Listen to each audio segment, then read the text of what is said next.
Praise the lord. ప్రభువైన యేసుక్రీస్తు నామములో మీ అందరికీ మా హృదయపూర్వక వందనాలు. దేవుని వాక్యాన్ని చదువుకుందాం. పరిశుద్ధ గ్రంథమైన బైబిల్లో నుండి మత్తయి సువార్త 28వ అధ్యాయాన్ని మనం చదువుకుందాం. విశ్రాంతి దినము గడిచిపోయిన తరువాత ఆదివారమున తెల్లవారుచుండగా మగ్దలేనే మరియయు వేరొక మరియయు సమాధిని చూడవచ్చిరి. ఇదిగో, ప్రభువు దూత పరలోకము నుండి దిగివచ్చి రాయి పొర్లించి దాని మీద కూర్చుండెను. అప్పుడు మహాభూకంపము కలిగెను. ఆ దూత స్వరూపము మెరుపు వలె ఉండెను. అతని వస్త్రము హిమమంత తెల్లగా ఉండెను. అతనికి భయపడుట వలన కావలి వారు వణికి చచ్చిన వారి వలె నుండిరి. దూత ఆ స్త్రీలను చూచి, మీరు భయపడకుడి, సిలువ వేయబడిన యేసును మీరు వెతుకుచున్నారని నాకు తెలియను. ఆయన ఇక్కడ లేడు. తాను చెప్పినట్టే ఆయన లేచి ఉన్నాడు. రండి, ప్రభువు పండుకొనిన స్థలము చూచి త్వరగా వెళ్ళి ఆయన మృతుల్లో నుండి లేచి ఉన్నాడని ఆయన శిష్యులకు తెలియజేయుడి.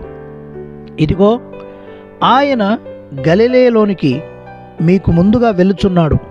అక్కడ మీరు ఆయనను చూతురు. ఇదిగో, మీతో చెప్పితిన నేను.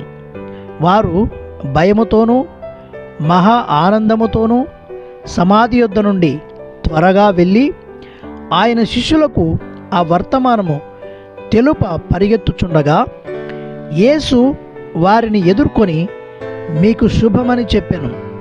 వారు ఆయన యొద్దకు వచ్చి ఆయన పాదములు పట్టుకొని ఆయనకు మ్రొక్కగా, యేసు, భయపడకుడి, మీరు వెళ్ళి నా సహోదరులు గలిలయకు వెళ్ళవలననియు వారక్కడ నన్ను చూతురనియు వారికి తెలుపుడనెను. వారు వెళ్ళుచుండగా కావలి వారిలో కొందరు పట్టణంలోనికి వచ్చి జరిగిన సంగతులన్నిటినీ ప్రధాన యాజకులతో చెప్పిరి. కాబట్టి వారు పెద్దలతో కూడి వచ్చి ఆలోచన చేసి ఆ సైనికులకు చాలా ద్రవ్యం ఇచ్చి, మేము నిద్రపోవుచుండగా అతని శిష్యులు రాత్రివేళ వచ్చి అతనిని ఎత్తుకుని పోయిరని మీరు చెప్పుడి. ఇది అధిపతి చెవిన పడిన ఎడల మేమతన్ని సమ్మతిపరిచి మీకేమీ తొందర కలగకుండా చేతుమని చెప్పిరి. అప్పుడు వారు ఆ ద్రవ్యం తీసుకొని తమకు బోధింపబడిన ప్రకారము చేసిరి. ఈ మాట యూదులలో వ్యాపించి నేటి వరకు ప్రసిద్ధమైనది. 11 మంది శిష్యులు యేసు తమకు నిర్ణయించిన గలిలయలోని కొండకు వెళ్ళిరి. వారు ఆయనను చూచి ఆయనకు మ్రొక్కిరి గాని కొందరు సందేహించిరి. అయితే యేసు వారి యొద్దకు వచ్చి, పరలోకమందును భూమి మీదను నాకు సర్వాధికారము ఇయ్యబడి ఉన్నది. కాబట్టి మీరు వెళ్ళి సమస్త జనులను శిష్యులనుగా చేయుడి.